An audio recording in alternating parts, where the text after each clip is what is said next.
নমস্কার, আদাব। আজ আমরা পড়ব দক্ষিণারঞ্জন মিত্র মজুমদারের ঠাকুমার ঝুলির থেকে কাঙ্কনমালা কাঞ্চনমালা। এক রাজপুত্র আর এক রাখাল দুইজনে বন্ধু। রাজপুত্র প্রতিজ্ঞা করিলেন, যখন তিনি রাজা হইবেন রাখাল বন্ধুকে তাহার মন্ত্রী করিবেন। রাখাল বলিল, আচ্ছা। দুইজনে মনের সুখে থাকেন। রাখাল মাঠে গরু চড়াইয়া আসে, দুই বন্ধুতে গলাগলি হইয়া গাছতলে বসে। রাখাল বাঁশি বাজায়, রাজপুত্র শোনে। এই রূপে দিন যায়। রাজপুত্র রাজা হইলেন। রাজা রাজপুত্রের কাঞ্চনমালা রানী, ভাণ্ডার ভরা মানিক। কোথাকার রাখাল, সে আবার বন্ধু। রাজপুত্রের রাখালের কথা মনেই রহিল না। একদিন রাখাল আসিয়া রাজদুয়ারে ধর্ণা দিল। বন্ধুর রানী কেমন দেখাইল না। দুয়ারি তাহাকে দূর দূর করিয়া খেদাইয়া দিল। মনের কষ্টে রাখাল কোথায় গেল কেহই জানিল না। পরদিন ঘুম হইতে উঠিয়া রাজা চোখ মেলিতে পারেন না। কি হইল কি হইল? রানী দেখেন, সকলে দেখে, রাজার মুখময় সূঁচ, গাময় সূঁচ, মাথার চুল পর্যন্ত সূঁচ হইয়া গিয়াছে। এ কি হইল? রাজপুরীতে কান্নাকাটি পড়িল। রাজা খাইতে পারেন না, শুইতে পারেন না, কথা কহিতে পারেন না। রাজা মনে মনে বুঝিলেন, রাখাল বন্ধুর কাছে প্রতিজ্ঞা করিয়া প্রতিজ্ঞা ভাঙিয়াছি, সেই পাপে দশা হইল। কিন্তু মনের কথা কাহাকে বলিতেও পারেন না। সূচ রাজার রাজসংসার অচল হইল। সূচ রাজা মনের দুঃখে মাথা নামাইয়া বসিয়া থাকেন। রানী কাঞ্চনমালা দুঃখে কষ্টে কোনো রকমে রাজত্ব চালাইতে লাগিলেন। একদিন রানী নদীর ঘাটে স্নান করিতে গিয়াছেন। কাহার এক পরমা সুন্দরী মেয়ে আসিয়া বলিল, রানী যদি দাসী কিনেন তো আমি দাসী হইব। রানী বলিলেন, সূচ রাজার সূচ খুলিয়া দিতে পারো তো আমি দাসী কিনি। দাসী স্বীকার করিল। তখন রানী হাতের কাঁকন দিয়া দাসী কিনিলেন। দাসী বলিল, রানীমা, তুমি বড় কাহিল হইয়াছ। কতদিন না জানি ভালো করিয়া খাও না, নাও না। গায়ের গহনা ঢিলা হইয়াছে, মাথার চুল জটা দিয়াছে। তুমি গহনা খুলিয়া রাখো, বেশ করিয়া খার খৈল দিয়া স্নান করাইয়া দেই। রানী বলিলেন, না মা, কি আর স্নান করিব, থাক। দাসী তাহা শুনিল না। রানীর গায়ের গহনা খুলিয়া খার খৈল মাখাইয়া দিল। দিয়া বলিল, মা, এখন ডুব দাও। রানী গলা জলে নামিয়া ডুব দিলেন। দাসী চক্ষের পলকে রানীর কাপড় পরিয়া রানীর গহনা গায়ে দিয়া ঘাটের উপর উঠিয়া ডাকিল, দাসিল দাসী পান কৌ, ঘাটের উপর রাঙ্গা বউ। রাজার রানী কাঁকনমালা, ডুব দিবি আর কত বেলা। রানী ডুব দিয়া উঠিয়া দেখেন, দাসী রানী হইয়াছে, তিনি বাঁধি হইয়াছে। রানী কপালে চড় মারিয়া ভিজা চুলে কাঁপিতে কাঁপিতে কাঁকনমালার সঙ্গে চলিল। রাজপুরীতে গিয়া কাঁকনমালা পুরী মাথায় করিল।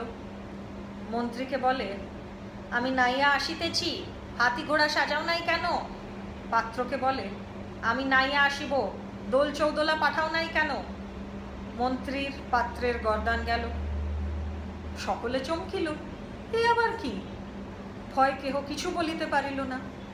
কাঁকনমালা রানী হইয়া বসিল, কাঞ্চনমালা দাসী হইয়া রহিলেন। রাজা কিছুতেই জানিতে পারিলেন না। কাঞ্চনমালা আস্তা করে বসিয়া মাছ কোটেন আর কাঁদেন। হাতের কাঁকন দিয়া কিনিলাম দাসী, সেই হইল রানী, আমি হইলাম বাঁধি। কি বা পাপে সোনার রাজার রাজ্য গেল ছাড়, কি বা পাপে ভাঙিল কপাল কাঞ্চনমালার। রানী কাঁদেন আর চোখের জলে ভাসেন। রাজার কষ্টের সীমা নাই। গায়ে মাছি ভিন ভিন, সূচের জ্বালায় গামুখ চিনচিন। কে বাতাস করে, কে বা ওষুধ দেয়। একদিন খার কাপড় ধুইতে কাঞ্চনমালা নদীর ঘাটে গিয়াছে। দেখেন, একজন মানুষ একরাশ সুতা লইয়া গাছতলায় বসিয়া বসিয়া বলিতেছে, পাই 1000 সূচ, তবে খাই তোর মুচ। সূচ পেতাম 5000, তবে যেতাম হাট বাজার। যদি পাই লাখ, তবে দেই রাজ্যপাট। রানী শুনিয়া আস্তে আস্তে গিয়া বলিলেন, কে বাছা সূচ চাও? আমি দিতে পারি, তা সূচ কি তুমি তুলিতে পারিবে? শুনিয়া মানুষটা চুপচাপ সুতার পুঁটুলি তুলিয়া রানীর সঙ্গে চলিল। পথে যাইতে যাইতে কাঞ্চনমালা মানুষটির কাছে আপনার দুঃখের কথা সব বলিলেন। শুনিয়া মানুষ বলিল, আচ্ছা। রাজপুরীতে গিয়া মানুষ রানীকে বলিল, রানীমা রানীমা, আজ পিঠকুড়ুলির ব্রত, রাজ্যে পিঠা বিলাইতে হয়। আমি লাল সুতা নীল সুতা রাঙাইয়া দিই, আপনি গে আঙিনায় আলপনা দিয়া পিঁড়ি সাজাইয়া দেন, ও দাসী মানুষ জোগাড় জাগাড় দিই। রানী আহ্লাদে আটখানা হইয়া বলিলেন, তা কেন? হইল হইল দাসী, দাসীও আজ পিঠা করি। তখন রানী আর দাসী দুইজনেই পিঠা করিতে গেলেন। ওমা, রানী যে পিঠা করিলেন আঁশকে পিঠা, চাষকে পিঠা আর ঘাসকে পিঠা। দাসী চন্দ্রপুলি, মোহনবাসী, ক্ষীর মুরলি, চন্দন পাতা এইসব পিঠা করিয়াছে। মানুষ বুঝিল যে কে রানী আর কে দাসী। পিঠে সিটে করিয়া দুইজনে আলপনা দিতে গেলে। রানী 1 মণ চাল বাটিয়া 7 কলস জলে গুলিয়া এই 1 গোছা সনের গুঁড়ি ডুবাইয়া সারা আঙিনা লেপিতে বসিলেন। এখানে 1 খাবল দেন, ওখানে 1 খাবল দেন। দাসী আঙিনার 1 কোণে একটু ঝাড়ঝুড় দিয়া পরিষ্কার করিয়া একটুকু চালের গুঁড়ায় খানিকটা জল মিশাইয়া এতটুকু ন্যাকড়া ভিজাইয়া আস্তে আস্তে পদ্মলতা আঁকিলেন।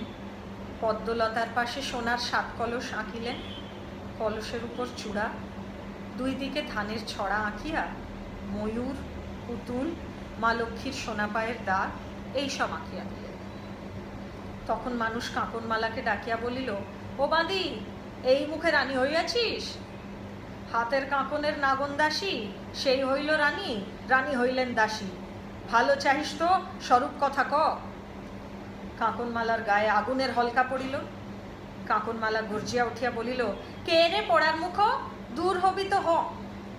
জল্লাদকে ডাকিয়া বলিল, দাসীর আর এই নির্বংশের গর্দান নেও, ওদের রক্ত দিয়ে আমি স্নান করিব, তবে আমার নাম কাঁকনমালা। জল্লাদ গিয়া দাসী আর মানুষকে ধরিল।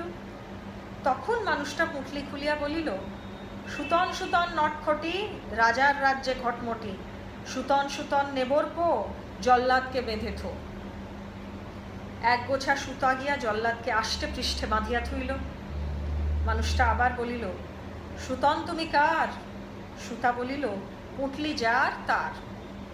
মানুষ বলিল, যদি সুতন আমার খাও, কাঁকনমালার নাকে যাও। সুতোর 2 গুটি গিয়া কাঁকনমালার নাকে ঢিবি হইয়া বসিল।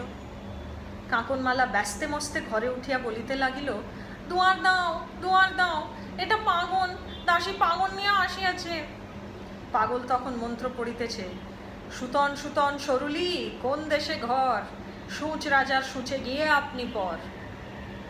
দেখিতে না দেখিতে হিল হিল করিয়া লাখ সুতা রাজার গায়ের লাখ সূচে পড়িয়া গেল।